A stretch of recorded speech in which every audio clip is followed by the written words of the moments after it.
जरा सुनिए। ऐसे लग रहा है कि आसिम मुनीर ने कश्मीर फतह कर लिया है और हमने हिंदुस्तान के ऊपर कब्जा कर लिया है और जनाब ये बहुत ज़बरदस्त एक उसके लिए एक जीत है।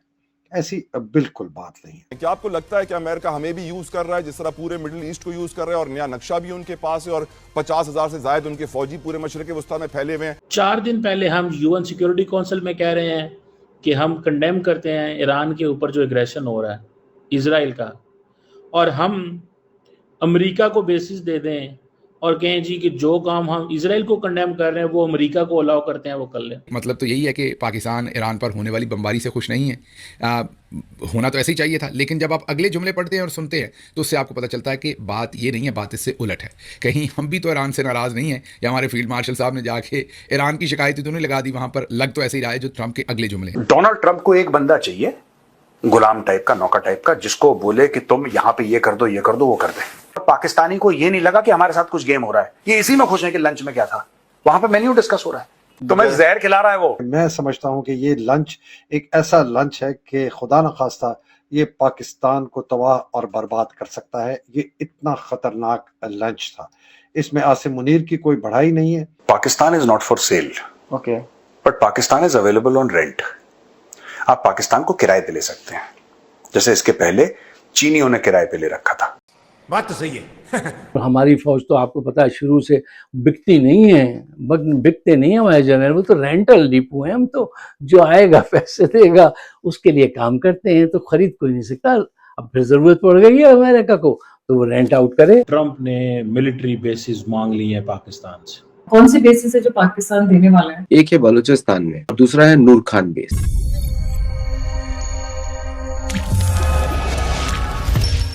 नमस्कार दोस्तों पाकिस्तान एक बार फिर से डॉलर के लिए बिक चुका है। डॉलर के लिए पाकिस्तानी अपनी माँ बहन को बेच दे, देश क्या चीज है। और इस बात को आसिम मुनीर ने सच कर दिखाया है। डोनाल्ड ट्रंप ने आसिम मुनीर को पहले खिलाया पिलाया, उसके बाद उसको बलि के लिए तैयार कर लिया है। अब पाकिस्तान को बस अमेरिका की हेल्प करनी है और अमेरिका को अपने एयर बेस देने हैं जहाँ से वो ईरान पर अटैक कर सके। तो 1-2 दिन में सबको पता चल जाएगा कि क्या डील हुई है इन दोनों के बीच में, क्योंकि पाकिस्तान पहले ही ऐसे काम कर चुका है पैसों के लिए। इससे पहले जिया-उल हक ने 80s में और फिर मुशर्रफ ने ये काम किया है, और अब आसिम मुनीर भी यही कर रहा है। अफगानिस्तान का भी इन्होंने यही हाल किया था। और फिर ये लोग बोलते हैं कि हम इस्लामिक उम्मा का पार्ट, लेकिन जितने जुल्म ये खुद अपने लोगों पर करते हैं उतना तो कोई नहीं करता। इसलिए पाकिस्तान में बैठे कई लोग और जो बाहर रहते हैं तो यही कह रहे हैं कि मुनीर बिक चुका है। ट्रंप ने बहुत इंटरेस्टेड था कि ये आसिम को पर्सनली असेस करे कि ये बंदा अक्लमंद कितना है कैसा। इसलिए ट्रंप समझता है कि वो लोगों को बहुत जल्दी जो है पहचान लेता है, उनसे बातचीत करके असेस कर लेता है कैसे करता है क्या करता है।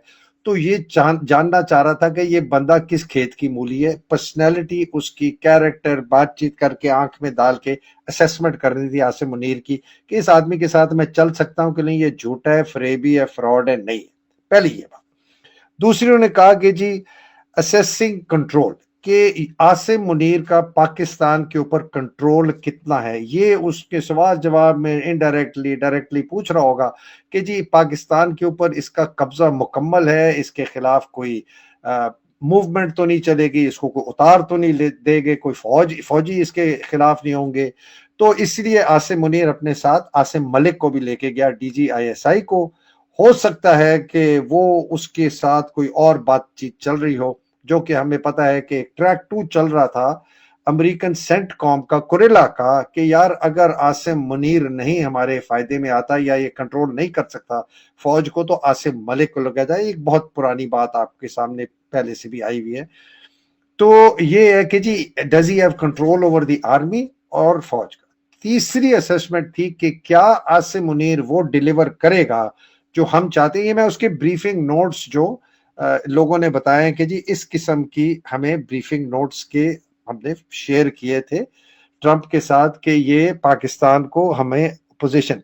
अब वो क्या है, व्हाट, हाँ, चौथी चीज है कि पाकिस्तान की क्या पोजीशन होगी ईरान इजराइल जंग के ऊपर। पाकिस्तान क्या कर सकता है, बॉर्डर ब्लॉक करेगा, पाकिस्तान हमें सर्विलेंस जो है वो फ्लाइट्स की इजाजत देगा। बहुत आपने देखी होंगी सोशल मीडिया पे सर्विलेंस फ्लाइट्स चल रही हैं पाकिस्तान से। कुछ कह रहे हैं कि रूटीन की हैं, कुछ कह रहे हैं नहीं, ये बाकायदा ईरान के ऊपर सर्विलेंस कर रहे हैं, देख रहे हैं उनके मिसाइल कहाँ हैं, किधर हैं। पाकिस्तान ने उनको इजाजत दी है। एक बात आई है कि जी उनको रिक्वेस्ट की गई है बलूचिस्तान में जो एयर बेसिस मुशर्रफ ने दिए थे वो भी दिए जाए। मुझे नहीं पता ये बात हुई है कि नहीं, लेकिन असेसमेंट उसने करनी है ट्रंप ने कि ईरान इजराइल पर पाकिस्तान का क्या मौकफ होगा। पाकिस्तान का मतलब आसिम मुनीर का, खास तौर पे आपके न्यूक्लियर हथियार का। देखिए, पाकिस्तान मिलिट्री बेसिस क्या देगा, क्या देनी चाहिए, ठीक है ना जी, क्या देनी चाहिए सवाल है ना एक पहले, कि नहीं देनी चाहिए। पाकिस्तान को इससे क्या मिलेगा और क्या नहीं मिलेगा। देखें, अमेरिकन बहुत स्मार्ट हैं, वो इतने स्मार्ट हैं कि मेरी और आपकी जो सोच है ना, वो बहुत लंबा सोचते हैं। उनके पास मीन्स बहुत ज़्यादा हैं, उनके पास रिसोर्सेज बहुत ज़्यादा हैं, उनके पास बहुत कुछ है। दे नो क्या करना है और क्या नहीं करना। समझ रहे हैं बात को? मुझे सिर्फ इतना बता दें, जिस अमेरिका की पूरे के पूरे मिडल ईस्ट के अंदर बेसिस हों, पूरे के पूरे मिडल ईस्ट, कोई एक नहीं, पूरे के पूरे मिडल ईस्ट के अंदर,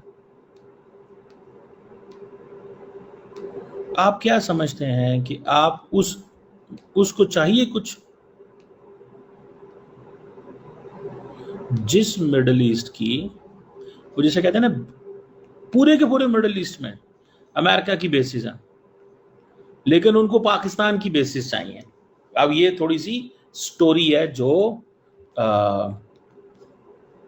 पिच की जा रही है।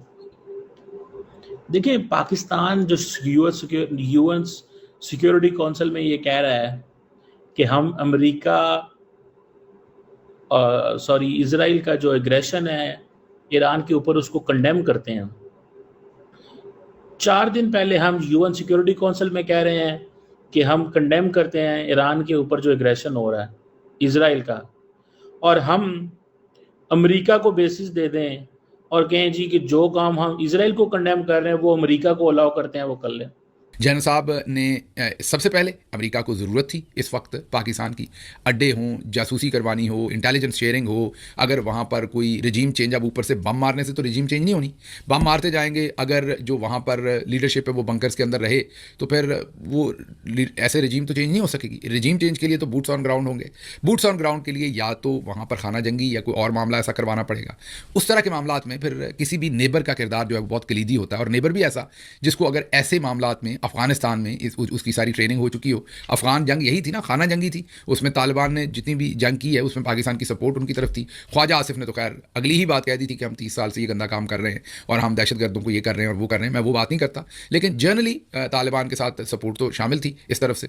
तो खाना जंगी में तो हमारी बड़ी ट्रेनिंग है जो गुरीला वॉर है, तो उस तरह की चीज़ों में हो सकता है हमारी ज़रूरत हो। तो बहरहाल ये तमाम चीज़ें तो अब जो उनको ज़रूरत महसूस हुई, उन्होंने हमें बुलाया, हमें बताया कि आप ये काम करेंगे, हमने अग्री किया। जब मामला तय हो गए तो उन्होंने जाके अपने प्रेसिडेंट के सामने हमें बिठा दिया। तो ये बात तो हो गई तय कि अब हमने वादा कर लिया, अब इसको डिलीवर करना है।